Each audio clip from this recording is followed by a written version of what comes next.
Hi this is Sheezan Khan and you watching me on E Times. कोई दूसरी politics या फिर कोई दिमाग लड़ा के नहीं आप आगे जा सकते। सिंपल सा शो है, स्टंट करो, जीतो, आगे बढ़ो। हम लड़कों को 2 वैनिटीज दी गई थी बट 4 ही लड़के थे, तो हम सब ना साथ में बैठते थे यार। तो हमें ये था कि अभी 4 भी 2-2 हो जाएंगे तो बिल्कुल ही बोर हो जाएंगे फिर। राइट नाउ मैं आई डोंट थिंक कि मैं जाना चाहूँगा अभी, क्योंकि I don't see my self in that zone कि मैं कोई दूसरा बिग बॉस मैं करूँ। मैं अब उस माइंड सेट पे हूँ नहीं। I am very happy in my life right now. ECG की मशीन नहीं होती ऐसे ऐसे ऐसे ऐसे ऐसे तो it was never the straight line. ऐसा नहीं हुआ कि मैं कभी सारे पहले स्टंट ही जीत के मैं बैठ गया साइड में। मैं पहला स्टंट हारता था, उसके बाद वाला जीतता था, तो मेरा ग्राफ हमेशा ऐसा ऐसा ऐसा ऐसा ऐसा ऐसा रहता था। फिर भी मैं आगे बढ़ता रहा। तो इनफैक्ट आई थिंक मैंने कुछ इन टोटलिटी में अब तक how much did I think 25-26 stunt किए मैंने, और बहुत मज़ा आया मुझे। मैंने सारे टाइप के स्टंट किए, मैंने कोई ऐसा स्टंट नहीं था जो नहीं किया। गाड़ी वाला इनफैक्ट मैंने कर लिया जो मुझे करना था हमेशा से। क्रीपी क्रॉलीज मैंने 2-3 बार कर लिया। स्नेक वाला मैंने कर लिया। वाटर स्टंट मैंने कर लिए भाई, बहुत बड़ी बात थी मेरे लिए वाटर स्टंट करना। मुझे बड़ा डर लगता था वाटर स्टंट के पहले। तो बड़ी रोमांच भरी जर्नी थी मेरे खुद के लिए भी।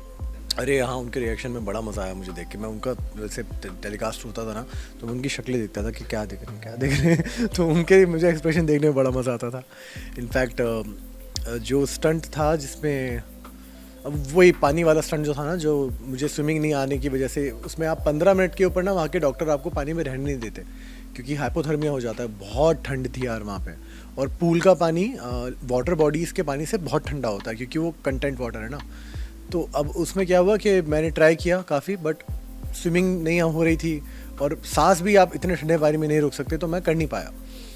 हालांकि सोंदुस ने वो स्टंट पूरा किया, उस लड़की ने कमाल स्टंट किया वो, क्योंकि उसको स्विमिंग भी आती है। तो इनफैक्ट जब मैं वो एक फ्लैग लाया, सर ने कहा था कि एक फ्लैग तो ला शिजान, तो मैं एक लेके आया। तो हालांकि वो स्टंट मेरा अबॉर्ड तो नहीं कह सकते बट पूरा नहीं हुआ। तो आई रिमेंबर मॉम ने तालियां बजाई मेरे लिए। मैंने ताली क्यों बजाई कि तूने ट्राई किया। हार जीतना बहुत दूर की बात है, ट्राई करना सबसे मेन इंपॉर्टेंट चीज़ है, वो तुमने किया। मैंने चलो थैंक यू। बिल्कुल भी नहीं है, बिल्कुल भी नहीं है, क्योंकि यहाँ तक आना ही बहुत बड़ी बात है यार। जैसे जैसे इस सीज़न में हमने स्टंट किए हैं, अब जैसे लोग बोलते हैं कि काफ़ी चीज़ें वो खुद पहली बार देख रहे हैं, हम तो पहली बार फर्स्ट हैंड कर रहे थे। तो इनफैक्ट जितना भी यहाँ पे जर्नी आपकी होती है ना, वो मुझे लगता है कि वेल डिज़र्व्ड होती है, क्योंकि आप यहाँ पे कोई दूसरी पॉलिटिक्स या फिर कोई दिमाग लड़ा के नहीं आप आगे जा सकते। सिंपल सा शो है, स्टंट करो, जीतो, आगे बढ़ो। तो जहाँ तक भी आप ख़ुद को आगे ले जा सको, जहाँ तक भी आपका नसीब आपको ले जा सके, वहाँ तक आप जाएं, खुश रहें। और नसीब से ज़्यादा तो किसी को वैसे भी नहीं मिलता। तो मुझे लगता है कि मेरी जर्नी यहाँ तक की परफेक्ट थी। और मैं इनफैक्ट मुझे आज भी याद है जब एलिमिनेशन हुआ था, मैं बिल्कुल भी दुखी नहीं हुआ था। I was not even sad, मैं बिल्कुल भी सैड नहीं था। I was very happy that I am going back home. तो इनफैक्ट ये बड़ी प्यारी फीलिंग थी कि इवन आफ्टर कि चलो आप ये से बोलो कि चलो शो नहीं जीत पाए, ये नहीं हुआ, बट आई वॉज हैप्पी। खुशियों से बढ़ के तो क्या कमाई होती है यार। तो मैं बहुत खुश था अपनी पूरी जर्नी से, अपने उस पूरे स्टे से, जितना मैंने किया मुझे बहुत मज़ा आया था। तो मैं बिल्कुल भी ये सैड तो मैं हुआ ही नहीं। इनफैक्ट अम्मा से भी जब मैंने बात करी तो मेरे घर पे कोई सैड था ही नहीं। They were all happy, they were all waiting कि तू आ जा, विल चिल। तो वही पूरा चल रहा था घर पे भी। जब मैं आया घर पे, मैं आया, हमने बिरयानी खाई वापस से बैठ के, सुपर हैप्पी अबाउट इट। वो ग्रुप पता ऐसा नहीं था, वो क्या था कि जब हम बैंगर्स में बैठे होते थे हमारे, तो हम लड़कों को 2 वैनिटीज़ दी गई थी बट 4 ही लड़के थे, तो हम सब ना साथ में बैठते थे यार। तो हमें ये था कि अभी 4 भी 2-2 हो जाएंगे तो बिल्कुल ही बोर हो जाएंगे फिर। तो हम चारों साथ में बैठे होते थे, साथ में खाना खा रहे हैं, कोई चड्डी में घूम रहा है यहाँ पे ऐसे, एक दूसरे का सामान लेके यूज़ कर रहे हैं। किसी को प्रोटीन चाहिए तो मेरे बैग में पड़ा है, या मुझे कुछ चाहिए तो किसी के बैग में पड़ा है। तो एक बड़ा ही केयरिंग नेचर हो गया था हम सबका, क्योंकि वहाँ पे इतना दूर हो आप, और आप शहर में भी नहीं होते हो। अगर आप शहर में होगी भी तो आपको परमिशन नहीं कि आप बाहर जाके चीज़ें करो। तो वहाँ पे ना एक दूसरे की आप केयर कर सकते हो। तो हम लोगों ने वहाँ पे वही किया, जहाँ पे मैं किसी की केयर कर पाया तो मैंने करी, जहाँ पे कोई मेरी कर पाया उसने मेरी करी। तो एक फैमिली जैसा बन जाता है वो। आप सुबह से लेकर रात तक साथ में हो, खाना पीना आपका साथ में है, बस सोने के लिए आप अपने अपने कमरों में जाते हो, वो भी 4-5 घंटे के लिए। तो एक बड़ा प्यारा नेचर बन गया था सबके साथ, बड़ा प्यारा एक बॉन्डिंग हो गई थी। अब आज भी है वो बॉन्डिंग। अब हालांकि वो वैसी नहीं है क्योंकि अब साथ में हम रहते नहीं हैं, सबको अपने अपने काम करने लाइफ के, बट आज भी लेकिन जब मिलते हैं तो वही उसी वार्मथ के साथ मिलते हैं। तो बड़ा प्यारा लगता है वो सब देख के। बहुत कुछ सीखा यार रोहित सर तो, मतलब he was through out on the set, he was like के मोटिवेट करते रहते थे कितनी बार हुआ कि नहीं हो पा रहा स्टंट। जैसे कि वो था मेरा केज वाला स्टंट था, इलेक्ट्रिसिटी वाला, मेरी हालत ख़राब हो रही थी, बट ही सेड कि नहीं नहीं कर कर कर शिजान कर। एंड उनकी एक खासियत है कि वो ना ऐसे ऐसे आउट लाउड नहीं बोलते if he likes you, he shows his believe, तो वो आपको और पुश करते हैं, नहीं तू कर तू कर, वो ज़्यादा चढ़ाते नहीं सर पे वो मुझे बहुत अच्छी लगती है वो चीज़ उनके बारे में।